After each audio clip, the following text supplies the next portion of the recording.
morning, everyone. Thanks for joining us today.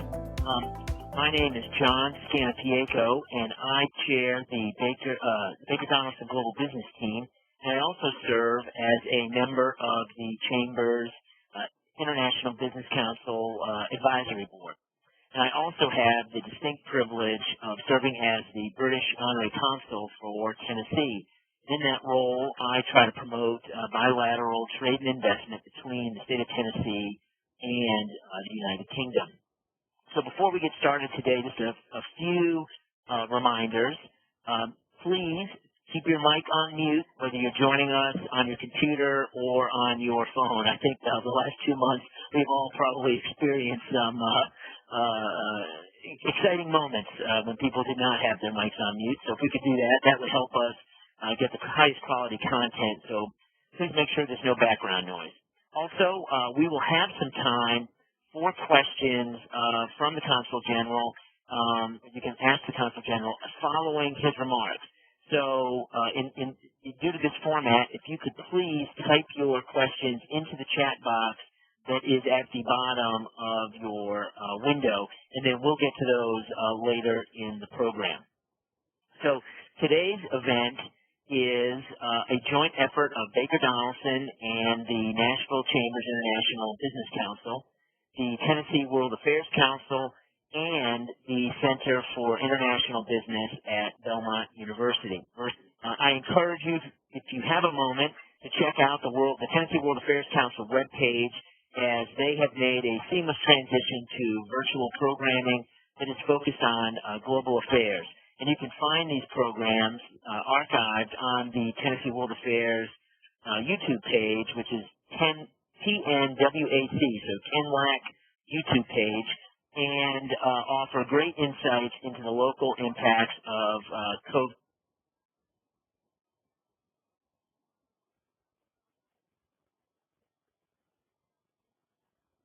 In the world. They're excellent, and I think you really would enjoy them. So please check those out if you get a chance. Also, the Chamber and Baker Donaldson have both been very active in engaging experts on navigating a business through the challenges of the COVID-19 impact. So please look at both the National Chamber's website and the Baker Donaldson website for more information on upcoming programs and other information that you might find relevant to your business as you navigate through these very challenging times. So next, I'd like to take a quick minute to recognize the Chamber sponsors that make today's event possible. Baker Donaldson is the IBC's presenting sponsor, and we appreciate the opportunity to partner with the Chamber on international activities and events like this. And we believe educating the public on what's happening around the world is so critical in today's environment if you want to be successful. Also, our pivotal partners, we want to thank Delic U.S. Holdings, Gasparian Sims, Blue Cross Blue Shield of Tennessee, Community Health System, Gresham Smith, and Regent. And then the supporting sponsors, Bank of America, the Center for International Business at Belmont, the National International Airport, and Mitsui USA, and also thanks to our media partner, the Nashville Post. Now, before I pass it over to Ralph Schultz, I just want to say I think an event like today is really important. The challenges that are being that we're facing right now because of the COVID-19 outbreak is very difficult, and I understand that. I think there are going to be lots of opportunities, though, that will emerge as we resolve this crisis. One of those, I think, is the strengthening between the U.S. and the U.K. in terms of trade and other matters. And so I think this presentation today will give you a good opportunity to really get a better understanding of what is happening between the U.S. and the U.K. and where the opportunities may lie for you and your company. So now I'll pass it over to Ralph Schultz, who's President and CEO of the Nashville Area Chamber of Commerce, to introduce our speaker. Ralph? So thank you, Honorary Consul John Scannapieco, and that's a mouthful. Appreciate everything that John does for our international business affairs. Good morning, everybody, and welcome. Today's Global Update webinar marks our first virtual IBC event. We have nearly 80 people in attendance this morning from 5 states and a few international guests as well. Thank you for taking time to join our program. We are very excited to feature one of our most valued international partners as this morning's featured speaker. Consul General Andrew Staunton is joining us from Atlanta to offer updates on the UK response to COVID-19, Brexit, and the U.S. UK Free Trade Agreement, which recently ended round one of negotiations. And I know that for many of you, he's a familiar face. He gets to Nashville frequently, and we appreciate the fact that we have the partnership with him. Andrew was appointed Her Majesty's Consul General of Great Britain in Northern Ireland in June of 2018. He's the senior UK representative in the Southeast United States responsible for relations with the states of Georgia, Tennessee, North and South Carolina, Mississippi, and Alabama. As I said before, he's a great friend in Nashville, a trusted thought partner in planning visits to the UK and making really meaningful introductions that have impacted our region's growth. So, Andrew, great to have you with us, and take it away.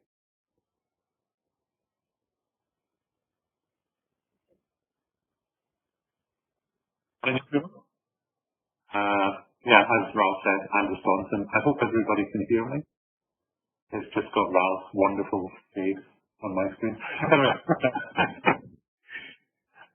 so Andrew Staunton. When I was preparing for this, picking up Ralph's point, I have been a frequent visitor to Nashville, and I was thinking about how we have engaged over that period. So my last visit was on the 24th of January. And I remember participating in another event that the International Business Council organised. And at that time, the word that I left thinking about was vibrancy. I found the city of Nashville and other parts of Tennessee where you were just about to have your first Major League Soccer match, Nashville FC playing Atlanta United, where I was talking to Brian Moyer about Nashville Tech Council's participation in the London Tech Week. And there was such a vibrancy, colour, warm positivity around the city, lots of signs of business development. It was easy for me to talk about relations between the United Kingdom and the United States because of the direct flows between London Heathrow and Nashville, and everything was going swimmingly. After my participation at the International Business Council, I had a couple of minutes chat with John Scannapieco where he was telling me what was on his plate. And we started a discussion about coronavirus because John and Baker Donaldson are very active advising clients who have interest in China. Little did I think that only 4 months later, one of the topics I would be discussing with you is around COVID-19. I'd like to break touchlines presentation of COVID-19. Secondly, the so-called Brexit. And thirdly, the UK-US Free Trade Agreement. So obviously, like many of you, or if not all of you, I'm speaking to you from my home. It's become a very comfortable working space. And that signifies the impact of COVID-19 on the operations of the British Consul General. It would be far more straightforward for me to be speaking to you in person, but we're all working from home. But while we're working from home, we're still providing essential services to British citizens. So myself and my team have been helping British travellers get back to the United Kingdom. I've actually been helping over the last couple of months British passengers on board cruise ships get back to the UK. I thought I would talk a little bit about the UK response to COVID-19, how it reflects itself at home, but also what we're trying to do internationally. So it's clear to everybody that COVID-19 is the biggest public health emergency in a generation. And our priority and our policy is focusing on life and livelihood. I'm sure some of you have read about the fact that our Prime Minister developed COVID-19 and was in intensive care for a 7 or 10-day period. So I think since then, there's been a real stepping up of the UK's approach. We consider that we're now past the peak. We're working on the basis of a science-led action plan, where we're trying, and our priority is contain, delay, research and mitigate against the virus. So on the 10th of May, the Prime Minister announced a number of restrictions based on that science-led action plan. To the fore, when I talk about lifting restrictions, it was really easing restrictions so that we could take time to research the impact of those, so that we could understand what this meant in terms of our hospital capacity, but also what this meant in terms of how the British public were reacting to the easing of those restrictions. So what we've done is kept in place social distancing measures that allow people and people within the same household to exercise more, to go to work if they can't work from home, and if they can, get to work. So there's been quite a lot of coverage about whether that has been the right approach, but the data suggests that, as far as we know, that the decision to ease restrictions was the right one. And obviously, when you ease restrictions, there is always a clamour for proving that that is the right decision, but also seeing whether you can extend the scope. And I'm sure one or two of you have caught on media reports that different parts of the United Kingdom have eased restrictions in different ways and at different times. And I think that reflects very much the impact of COVID-19 on the different regions and countries. Aside from that, obviously, the British government, like all other governments, is trying to take a coordinated fiscal and monetary response. So we've made available to businesses loans and guarantees which are up to about 15% of the United Kingdom's GDP. We've also supported businesses for those who become ill or cannot work. We've put in place furlough schemes so that for private sector companies that want to take difficult decisions about asking their staff not to come to work, we've covered 80% of an employee's wages up to a maximum of £2,500. We're now in the likelihood that we're considering policies about what should our immigration approach be around border restrictions. Because it's obviously key that when you're over the peak of the global pandemic in the United Kingdom, that you really take measures that suit and ensure that you don't have that second wave, which most people are very concerned. Our main approach domestically is one that's centred on our international approach, which is each country, and indeed in the southeast here, each state will decide what measures are in its best interest. But understanding what others are doing and exploring that cooperation and coordination is vital. If I could turn more internationally now, we obviously have a need to ensure that we have the correct international response. So we have a 4-point plan, which is about securing a strong and coordinated global health response, because we won't solve this on our own. We're accelerating the search for vaccines and new treatments. But while accelerating the search for vaccines and new treatments, we're also working internationally to ensure that if the United Kingdom or another country or another private company develops a vaccine or treatment, then this should be made available to all. So we're putting a lot of money into supporting those organisations and institutions who are trying to ensure that vaccines can be distributed, developed and researched. We're supporting the global economy. We're supporting this through trying to keep trade flows open and securing critical supply chains.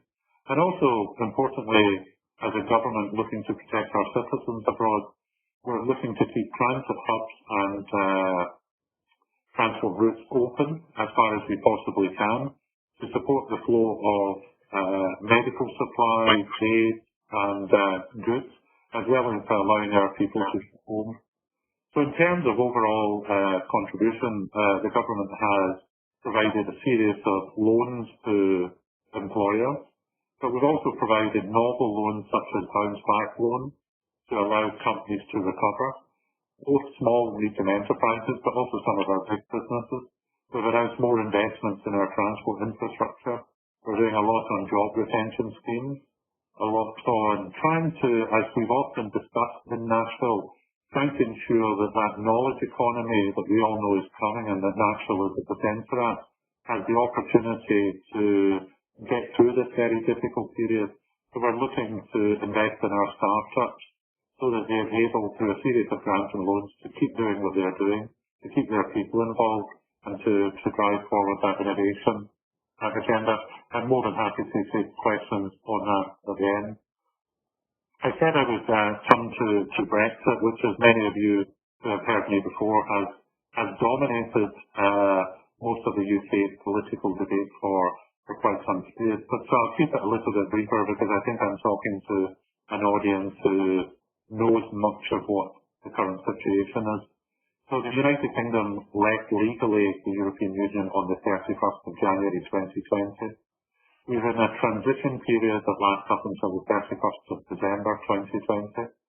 The Prime Minister has passed legislation in our House of Commons and Parliament that there will be no extension to that transition period beyond the 31st of December. So in his view, in the government's view, the United Kingdom's destiny will be to not just have legally left, but to have come out of the transition period by the end of this year. We will leave the transition period, and what we're advocating for very strongly is what we refer to as a comprehensive free trade agreement with the European Union, which is modelled on the same sort of free trade agreement that the European Union has with Canada. If we cannot negotiate that, we have made it clear that we will leave with the deal we reached in 2019, and we will trade with the European Union in the same fashion as Australia did. And for businesses out there that trade regularly with the United Kingdom, I would draw your attention to the fact that the United Kingdom announced what our global tariffs would be on Monday this week, and that will be the tariffs that are applicable to all countries around the world that are looking to export goods and services to the United Kingdom. But what we're not looking for with the European Union is a special deal, a bespoke deal, a deal that is preferential towards the UK. What we're looking for, as I said, is a deal based on EU precedent. We see our relationship with the EU as being one around friendly cooperation between sovereign peoples centred on free trade. We accept that that will come with some restrictions around trade, but we're looking to minimise it. And businesses in the United Kingdom have been preparing for this for some time. Obviously, COVID-19 has taken their attention away from it, but I think that most businesses understand that at the end of this year, the rules of the game will change. Just a couple of other points on Brexit before moving on. No deal, which was talked about much last year, and in fact, at some times it seemed that US people I was speaking to spent more time watching the BBC Parliament channel than they do watching Netflix at this moment in time. So no deal is off the table. The issue now is about what sort of free trade agreement or what sort of trading relationship we'll have with the European Union in the future. So negotiations have been continuing. The latest round happened last week, where the lead negotiator, David Frost, met with Michel Barnier, the European Commission's negotiating envoy. It's clear that the negotiations are proving tough. It's clear that the European Union is insisting that the United Kingdom should align ourselves with the European Union's approach on regulations, workers' rights and environmental standards. We don't accept that because we think we start from a place of exceptionally high standards, and it should not be the case that the United Kingdom is offered a free trade agreement which differs from those already in operation between the EU and Korea, Japan and Canada. So we are not looking to be bound to decisions about the future economic and political independence of the United Kingdom being taken in the EU. So the last round of negotiations, to quote the British chief negotiator, made little progress.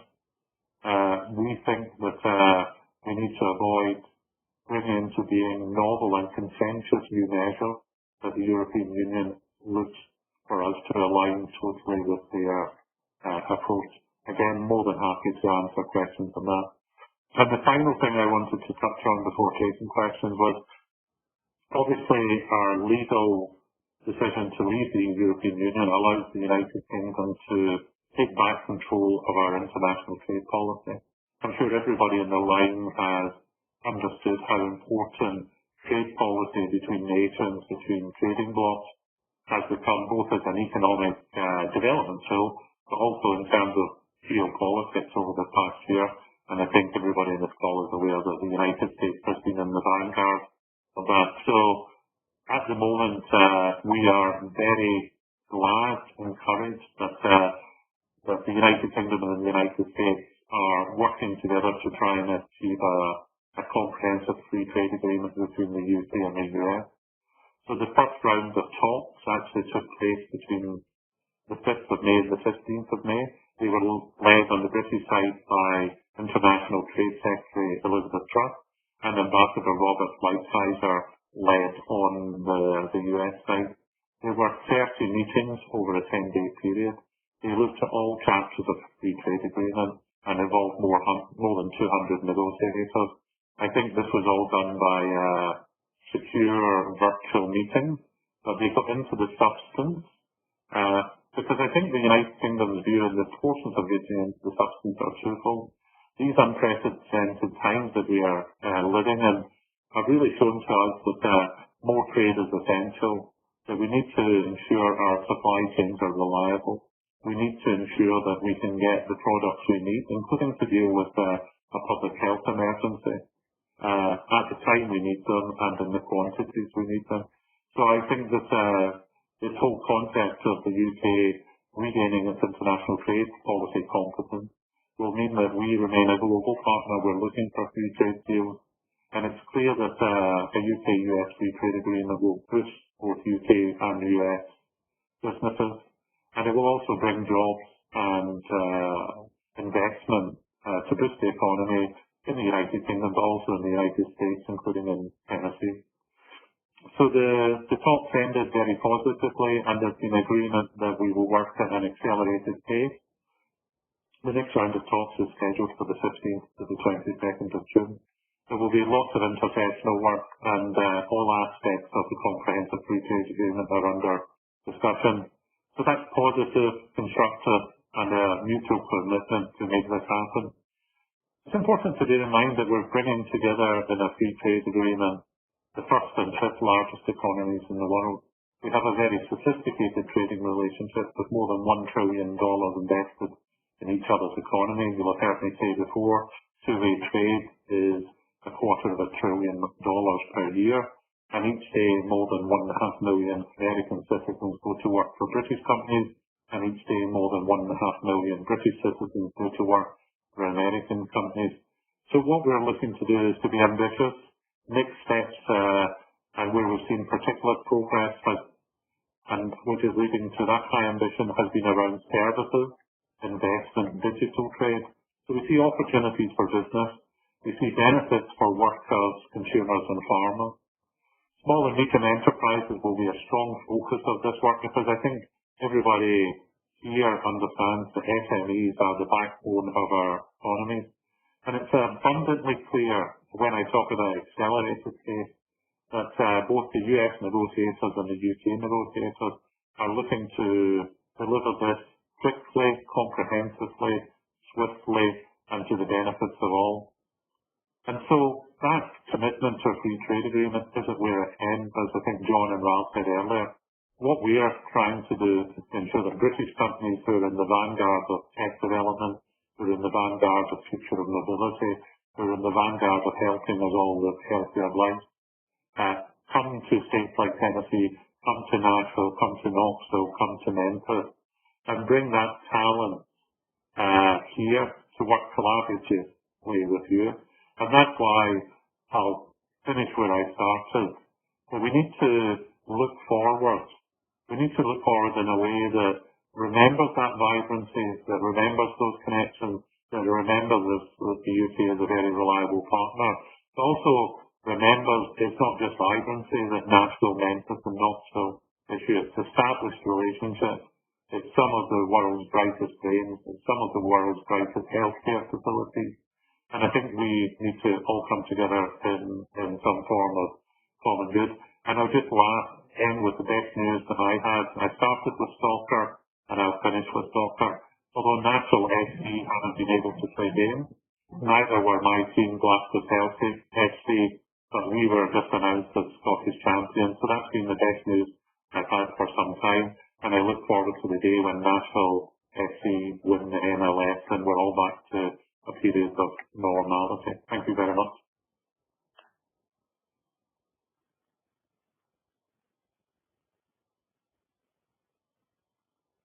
Sorry, has anybody been listening? John?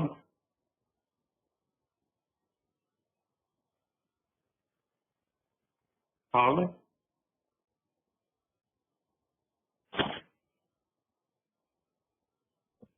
Can you hear me? I can hear you now, John. So, yeah, sorry. I think it was my phone went to mute. So thank you very much. And if people have questions, please go to the bottom of your screen and click on the chat box, and then you can just type in your questions. We'll see them, and then we can ask those questions and have them answered.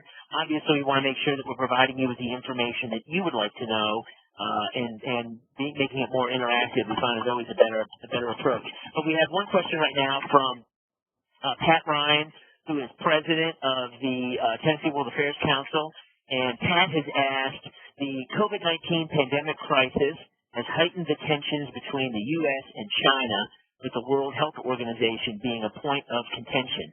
What is the UK's view on the charges being made by Washington towards the WHO and China over the performance in the pandemic? Thank you very much, Pat. An easy one to start with, no doubt, just getting into a bit of geopolitics. I think the UK position is that we appreciate and we understand that we have to work with organisations such as the World Health Organization. They, at this moment in time, are the institution that brings together the right people in the right place and at the right time. So the World Health Organization has been dealing with a global pandemic that no one thought would come. So we're looking to work in partnership with the World Health Organization, but also to emphasize our bilateral relationships. So in terms of working in partnership with the World Health Organization, we co-hosted a coronavirus summit which pledged money to those who are trying to coordinate the response to the appeal to ensure that they have the right sources of funding available to help with vaccine development. But not just vaccine development, but also to fund or to make available funds so that if vaccines or therapeutics were invented or researched and came to the fore, that this was made available to everybody, including the world's 60 poorest countries. So the UK will remain a multilateral country, but we're also obviously ensuring that we're working closely with the United States. It's not really for me to comment on the United States relationships with China, other than to say that what we need is the big countries of the world working together collaboratively in a cooperative manner to ensure that we deal with this global pandemic. So at this moment in time, the UK is not engaging in any actions of diplomacy that would close down the avenues for communication. We're trying to open them up because we think by opening them up, that's the way that we get people buying in. So that's just not opening up for the sake of dialogue. We want to open them up, these lines of communication, with searching questions about what happened, when was the information available, what did we need to know. I go back to something I said earlier. It's only by understanding the response in very different countries, understanding the success, that we can all develop our own policies which meet our national interests but have that international perspective. Thank you. We have another question. Any estimate on when visitors to the UK from the US will not need to quarantine on their arrival? Well, it's quite an interesting question because I think 10 days ago my Prime Minister announced that when he was easing the restrictions that we would shortly be bringing in a policy of border restrictions. And I think the difficulty of bringing this policy in is mirrored in the fact that 10 days later we still haven't made that announcement or changed our policy. So at this moment in time, there are no self-isolation restrictions of US travellers going to the United Kingdom. That may change, but I don't have that information because it would have to be put forward in legislation within the British Parliament. But we haven't had the full information, and that may change quite quickly. I think it's important to remember, and I know one or two quite influential people in the Nashville area have suffered in the other direction, whereby apart from certain exemptions of visa categories, there have not really been any people from the United Kingdom arriving in the United States for a single-day period. And those who do arrive have to go into a 14-day self-isolation approach. And that has obviously influenced the number of air services that have been available beyond the pandemic. So we're all trying to deal with this different ways of ensuring that we're taking the right decisions that are in the best interest of our country. But until this point, the UK has not put in place any border restrictions because we have felt that the important thing was to be as open as we could be to the outside world. But I think as these border restrictions are considered, it will be really because the UK is over that peak. We want to ease our social distancing measures, but we don't want to get into a situation where we ease those measures and find ourselves in a second wave because our border policies haven't been appropriately thought through.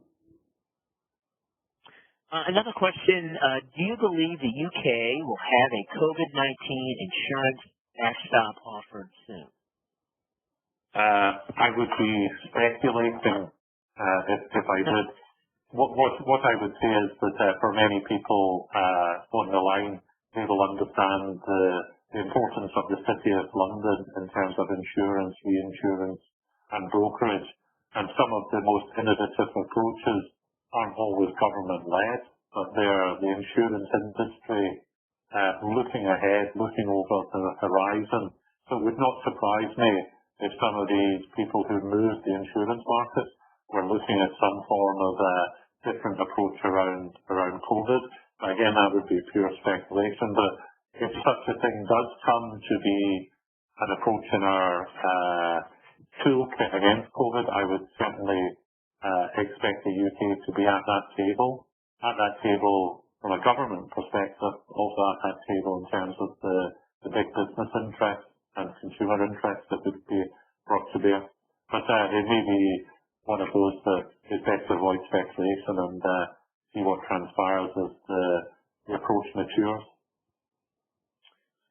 You mentioned during your presentation that the UK is currently negotiating, among others, trade agreements with both the EU and the US. And now the US has very different standards than, say, the UK and the EU follow. The US typically requires its trading partners to follow standards similar to those in the US, or at least to not give their home country businesses an advantage over the US companies. The EU, on the other hand, seems to be requiring the UK to adhere to its standards if it wants a trade deal. In other words, so-called level playing field rules. Can the UK thread kind of that needle to do both? And if it can, how does it do that? Yeah, in terms of threading the needle to do both, I think I explained a little bit earlier that we are involved into separate negotiations, but there are obviously linkages between them. And I think in our discussions with the European Union, I mentioned the work that the European Union would like us to align with their standards, regulations, workers' rights and environmental standards. And what we've said is an independent trading nation, that doesn't suit us. We don't think that is the right approach. I would, however, like to say that this isn't the United Kingdom suddenly going to drop all of its standards. We have very, very high standards that have been informed by European Union regulations where Britain was at the negotiating table. So we will continue to press that we are not having to align, but that we have the choice to identify where it's in our national interest to perhaps adopt similar approaches. But that will be on a case-by-case basis. But that freedom that we want to ensure enables us to do more with the United States because we both have very high standards. And you're right, and the question is right, we have different standards. And what we're trying to do through the free trade agreement is to identify the areas where it really does make sense to open up trading volumes. And while respecting standards, we want to be more daring in sectors such as agriculture. There are certain buzzwords about chlorinated chicken and food standards, but we don't think that that represents all of our desire to have more agricultural imports and exports in both ways. So what we're looking at is agriculture in its totality, and we want to look at every chapter of these, from digital services to SMEs to intellectual property in their entirety, to understand where we can make progress. But it is a negotiation, so there will be give and take. And I think the US negotiators have already set out their mandate, and we have set out our approach. And now what we're doing is looking to see where we can make progress, but we will be ambitious, and we will look to, across every sector, have a comprehensive free trade agreement that works, as I said earlier, for farmers, consumers, and businesses. So it's a little bit of a watch this space. I think this will come together relatively quickly because there's obviously in 2020 other things happening in the United States. But we are being ambitious to do this at an accelerated pace. We've been working on this for the last 2 years in working groups. So we have a good understanding of each other's sides. But I would say that we're trying to, with the European Union, leave that scope so that our independent trade policy and our free trade agreements with others can benefit both parties at that time. And what are your thoughts on Scotland and the Irish border as we move towards, say, the end of this transition period? What are my thoughts on Scotland? Apart from this moment in time, it feels very distant, and my thoughts are really with my elderly parents. Like I'm sure all of those who are separated from our loved ones are. But it's clear to anybody that's followed UK politics that after the referendum, there were very different views across the United Kingdom about what that approach should be. If you're talking about Scotland and border issues, there are less of those. The question in Scotland usually centres around independence. From my perspective as a Scotsman, but also a British person, I think that Scotland's stronger within the United Kingdom. I've thought that all through my life. The government in Scotland, however, under the Scottish National Party, takes a different view. There was a referendum in 2014, which we were told would solve the issue for a generation. But obviously the SNP want to come back and are very keen to have another referendum. I don't rule that out. I think in politics or in diplomacy it's impossible to rule that out. But I don't really see that that's at the forefront of everybody's mind in Scotland at this moment in time. People are trying to deal with COVID. People want to understand what our future trading relationship will be with the European Union. They want to understand what our future trading relationship will be with the United States. They want the United Kingdom government to deliver on the promises that were made to the electorate, that these were both in their political, economic benefits to all people in Scotland. So at this moment in time, you're hearing less about Scottish independence, but that I don't rule out it coming back. There are big challenges around that. And in terms of Northern Ireland, we reached a deal with the European Union around a protocol and how aspects were dealt with around the flow of goods between Great Britain into Northern Ireland and then on to the Republic of Ireland, which avoided infrastructure and borders, which did mean that there would be checks done between goods flowing from the island of Ireland to the United Kingdom. And obviously we're now have until the 31st of December this year to actually understand how that, after the transition period, how that will work in practice. There is still a lot of uncertainty, not so much in government, but there's a lot of political debate rather within both Northern Ireland and the Republic of Ireland. But I think I would just like to say that the UK remains very committed to the Good Friday Agreement. We remain very committed to the prosperity of Ireland and the Republic of Ireland and all parts of the United Kingdom. And we will take our approach based on ensuring that we are promoting and defending the interests of the people of Northern Ireland and the rest of the United Kingdom.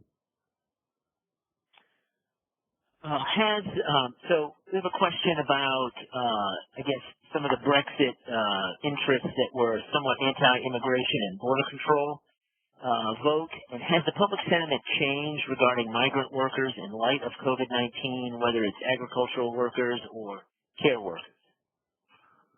Yes, it's obviously a big debate. I wouldn't say that the United Kingdom, the debate was around anti-migration. I think that there were aspects of the debate that were around capacity of public services, schools, hospitals, etc. To cope. But even before the COVID-19 pandemic, the United Kingdom government announced it would shortly bring in an immigration policy, which was directed towards ensuring that people from all across the world with the right skills would be able to come to the United Kingdom, settle and work. You know, so there were certain categories of where we saw skills gaps that would be promoted, and potentially more people would be able to get permission to come and work in the United Kingdom. There were allowances made for students because, you know, the UK education system has been very strong and will continue to remain strong. The UK requires migration, we require immigration in order to ensure that we have the right number of people with the right skills at this moment in time and moving forward. So I think you will always find that the United Kingdom, in comparison with other countries, has a very positive immigration policy. What we will not have after the 31st of December this year will be what we call freedom of movement, so that citizens from across the European Union can just come to the United Kingdom and on day one be able to avail themselves free of charge for all public services. Much more it will be around visas, and it will be around access to public services. Yes, free of charge at the point of delivery, but it will not be an everyone can come policy. Okay, we have a question from Adam Breeze, who's our representative in the state of Tennessee's representative in the UK. And Adam says, as the state of Tennessee representative in the UK, I'd like to thank Andrew and echo his positive thoughts on future trade and investment. I agree with 99% of his comments. The missing 1% is football, soccer related as a Rangers fan. I remember we talked about this when he visited. Does Andrew see the potential for closer working with some of the UK cities with synergies? For example, Manchester, Birmingham, Leeds, and or Glasgow. Adam, it's lovely to meet you virtually. It might be an idea if we have a telephone conversation at some point just to catch up and discuss that. I think it's great that the state of Tennessee has appointed you, Adam. I think that shows that the state of Tennessee understands that now is the time to be developing those relationships with the UK. Before coming to Atlanta and covering the Southeast, I had a wonderful opportunity to accompany representatives from the Nashville Tech Council, from the Nashville Healthcare Council, from the Chamber, to Manchester and London. And I think my message has been very much around, and my experience has been in the Southeast, you're beginning to see those second-tier cities really become the economic drivers of the economies in the US, but also in the United Kingdom. So if you look at cities like Manchester, Birmingham, Glasgow and Edinburgh, they've adopted very similar models to Nashville and Memphis, whether they want to attract talent, they want to attract innovators, they want to attract financial services, they're all looking to go up the value chain in terms of jobs. So US investors have always had a very positive experience across the regions of the United Kingdom. I would say that nothing can beat the City of London in terms of its ecosystem, but there are many, many more cities competing. And for places such as Tennessee, and I think John and Ralph will confirm this, and Laurie Odom, you get more face time, you get more engagement, because these smaller cities, and these smaller cities are big cities, see the opportunities. They're all looking, because British government's encouraging them to be more global, to move away from a focus just on the European Union, and to look for those opportunities. So that's why I mentioned at the beginning the vibrancy point and how I was delighted that Brian Moyer and the National Tech Council were going to the London Tech Week. But while at the London Tech Week, they were looking to arrange meetings with people from Cardiff, Manchester, Liverpool, because that's the way you get into the United Kingdom at this moment in time, and that's the way that UK cities are far better in terms of moving over to here, because you get that take up, and you also get that opportunity. And Tennessee, Nashville, Memphis, Knoxville, we already have many investors there. We've got people active in the financial services and healthcare and professional services. And you've had so many big announcements about jobs from, the Amazons, et cetera, et cetera, et cetera. So the time is now, and you just have to look at Nashville City Centre, see how it's being transformed into a place where people will want to come, live, to work, and watch Nashville Soccer Club. So Winston Churchill said, "Let not good crisis go to waste." So what has been the biggest lessons for Great Britain during COVID-19 crisis? That's a very good question. I mean, I'll go with the small answer, and then I might. I think, and I have this impression around Atlanta as well. There's more a sense of community. There's more a sense of thinking about others. There's more understanding that people in the so-called low-skilled and lower-paid jobs are making a critical contribution to how we live our lives. I think people are taking more time for each other. So you pass someone in the street in Atlanta and they wave at you, they say good morning, increasingly now. I think that's represented in the United Kingdom, where people are more thoughtful about those who are delivering public services. I think business has understood that we've all been talking about technology and flexible working as if it's something that we have to offer. We're gritted teeth because we far prefer everybody to be in the office. And I think that will change. I think Zoom and WebEx are here to stay and how we do business. I think for the United Kingdom, the one thing, I mean, we usually try and look across the horizon, and obviously we've been buffeted for a number of years by Brexit, and we've been buffeted around independence. But I think the thing for us is that we have to be global beyond free trade. I think that it's quite hard to risk scan always. Who saw a global public health emergency? So we have to be better science diplomats. We have to be better research and development diplomats. And we have to actually think about where can we develop those partnerships. And far be it from me to say the UK wants us to have a coordinated international public health response diplomacy. But that's not just for 2020 or 2021. That's to be sustained, because I don't think anybody will ever take our eye off of that ball. And we're better to have that diplomacy in the southeast of the United States, where you have, I think, the healthcare sector delivers something like $38 billion to the Tennessee economy every year. So there must be great minds working there on healthcare issues. So how do we get that minds, getting the institutions, the private sector companies to work with the public policy experts to really sort of drill down on how can we ensure that healthcare is, and I don't mean this politically, is targeted and available for all in the right places, because we all have a contribution to that. So how do we get those people speaking? So for the public sector, it's not just delivering services, and for the private sector, it's not just about the bottom line, but we all have that perspective that healthcare and how we ensure that we all have quality of life is at the centre of what we do. That was sort of the answer, apologies. No, that was good. That was good. So you've spent some time, here in Tennessee over the last few years, and we've spent time with you also in the UK.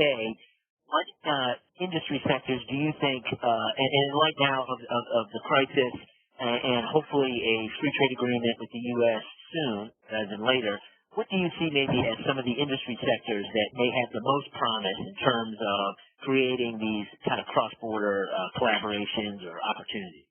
Yeah, I mean, I've mentioned some of them. I might turn that round a little bit and say, what are the challenges facing society at this moment in time? And where is the UK trying to add value, and where can Tennessee add value? So the UK government looks across our new economy in 4 A's. Future of mobility, how do we move people, goods and services?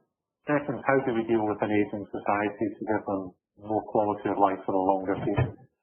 Thirdly, how do we harness AI and data? And fourthly, how do we ensure clean growth? So if you look at the state of Tennessee, you've got a very active automotive sector. Electrification of vehicles is going to be one of the areas where the United Kingdom, based on our climate change policy, I know that can occasionally be a misrepresented word or title, so that we're looking for electrification of vehicles. So I would see some of the automotive companies in Tennessee and the Southeast very much at the forefront of that. What I do say, and you've heard me say this before, John, is the United Kingdom acts, despite the fact that we're 4 individual nations, it acts more collectively, more easily than perhaps the Southeast of the United States does. I see less regional cooperation around public policy development, around looking at what the shared challenges of the future. So that touches on infrastructure. So I would say at this moment in time, if you're looking for a sector-based approach, I mean, artificial intelligence is obviously a horizontal that touches on all the different verticals. So I would say at this moment in time that you have Tennessee, which you know far better than me, is globally active in China, is globally active all across different markets. And what I would say to you is we have strengths in the United Kingdom that match very well in terms of automotive, in terms of life sciences, in terms of medical devices, in terms of professional services, in terms of digital. And I might also talk about creative entertainment, how we share information. What will happen after COVID-19 in terms of will we continue going to cinemas? Will there be much more streaming? How do you get creative energy from Nashville, Tennessee, Memphis to make partners in the United Kingdom? How do people access that? I think that's the opportunity I see. I see that we need to harness the technology to understand how we'll live our life in the future. And I think, going back to what I said earlier, many companies and businesses have talked about technology. It's improved how they do business. They've managed to sell their apps, etc. But now I think the demand will be, how do we take that technology and really apply it to our everyday lives in ways that protect and promote our interests? I agree. With the global lockdown imposed by the COVID-19 pandemic, the effects on carbon emissions have been more than noticeable. Pictures of cleaner cities and monuments have not gone unnoticed. Are there any discussions or renewed impetus to maintain this trend, which is currently 17% reductions and more remote working, less travel, or any other measures in the UK? Yeah, no, thank you very much for that, John. I think just one comment. There was a period where London lifted its congestion charge, because it was trying to get key workers into the city centre and avoid people using public transport. But London has just put that back on, because I think it understands that the environmental challenges, you need to have those mainstreamed all the time. The United Kingdom was due to host the International Climate Change Summit in Glasgow in early November, but because of COVID-19 we decided to postpone that. We're working very hard that that takes place in 2021 and speaking to the United Nations and others. And that will, I think, and I really do think that COVID-19 will have an impact on how people view our planet, will have an impact in people will view our planet in terms of stewardship, in terms of leaving it in a better position than it currently has been. But at that conference, that international summit next year, where the world leaders will gather, I think there will be a COVID-19 impact on, okay, we've talked about this for such a long period. We do need to build back in a way that's better And I think you're hearing much more in the United Kingdom about building back better. And one of the areas will be really looking at how quickly we can move away from an over-reliance on fossil fuels. And that's why when I talk about where is the world's probably most fertile ground for leading the world in terms of electrification of vehicles, with all of those FDI wins in the automotive industries across the Southeast, regional cooperation could really have the Southeast at the pinnacle of everything that was trying to be achieved. And I think you'll see some of these automotive producers really sort of lending a shoulder to that deal. And even I'm making my own small contribution. We've just had a replacement car, which is a hybrid car. And so when I'm driving around Atlanta, it will be in full electric vehicle mode. So every little helps, as the slogan goes. That's right, that's right. So recently there have been two notable global meetings to discuss a global response to the pandemic. The first was the Virtual Global Vaccine Summit, I guess earlier in May, and then the recently held World Health Organization meeting. In both cases, the U.S. was conspicuously absent. In my lifetime, the U.S. has always seemed to play a very visible leadership role anytime there was a global crisis, whether it directly or indirectly impacted the United States. What impact do you see with the U.S. absence on maybe developing and implementing a real global response to this pandemic in terms of addressing, let's say, the virus itself and then the recovery that will have to occur after? Yeah, I've been a diplomat for 33 years, and the world's always a better place when the US is playing a leading role. I think Pat Ryan at the beginning asked the question about WHO and all that.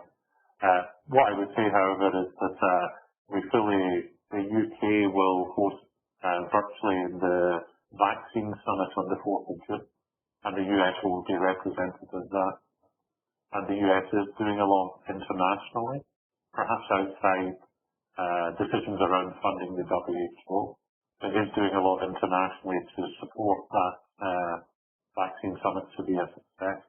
And I think that the US international development money or overseas development money is being targeted to help those causes that I mentioned earlier, to ensure that if we do develop vaccines, be that the US or the UK or in Italy or in China, that those are distributed to the world's poorest countries as well.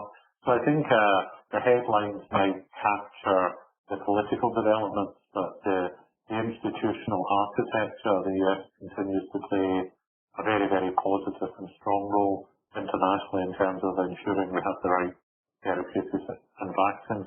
Governments can't do it on its own though. We need universities, we need companies, so that US contribution, that UK contribution goes far beyond what governments are doing. Now, you and I had previously talked about the Global Vaccine Summit. Do you want to share more about it, or do you think you've covered that? Because I think that's an important opportunity maybe for folks who are listening just to understand that and maybe see if it is an opportunity for their company or for them personally to participate. Yes, thank you very much, John. So there are a number of international pledging campaigns underway at this moment about trying to encourage not just governments but private sector companies or philanthropists to make donations or funding pledges that will help that international response. The one that you refer to, John, is around the Global Vaccine Summit, 4th of June, where a number of governments, foundations, and private sector companies, some of the large corporates, are coming together and pledging money. I think the Gates Foundation has said that this year, or over the next 12 months, the funding required could be as much as $30 billion. Governments will play a big part of that. But you can also be supporters in kind, but you can also pledge financially. And I think that, the Gates Foundation is a good example of they have directed a lot of their money towards helping health for all around the world. So the summit on the 4th of June is really focused on raising the money to ensure that not just vaccines for COVID, but that all vaccines for polio, for all of those diseases that we struggle to eradicate are available to the world's poorest countries. So it's one of those areas where the UK was due to host the summit well before COVID-19. So what we're trying to do is direct it towards ensuring that these opportunities are understood, and they're understood that governments, while they have sizable pocketbooks, want to work with others who have the capacity and capability to perhaps pledge some funds or to get involved in other ways, be that financial pledges or in-kind pledges, to ensure that, as I said, throughout the global public health is addressed, but that's not global public health in G20 countries only, but it's available to everybody around the world. I think it's a great opportunity, and I wish you the best of luck with that next, I guess, just a few weeks. Well, everyone, thank you so much. We are out of time, and we want to be mindful of your time. So, Consul General, thanks for taking the time to be with us this morning and reminding us that while our world may feel really small right now, or the size of whatever room you've been working in for the last 2 months, there are still great opportunities that are out there regarding international business and collaboration between the UK and the US, and I think that will only increase over time, especially as we move towards a free trade agreement. So thank you very much, everybody, for listening, and with that, we are adjourned. So thank you very much. Have a nice day. Bye-bye. Thank you.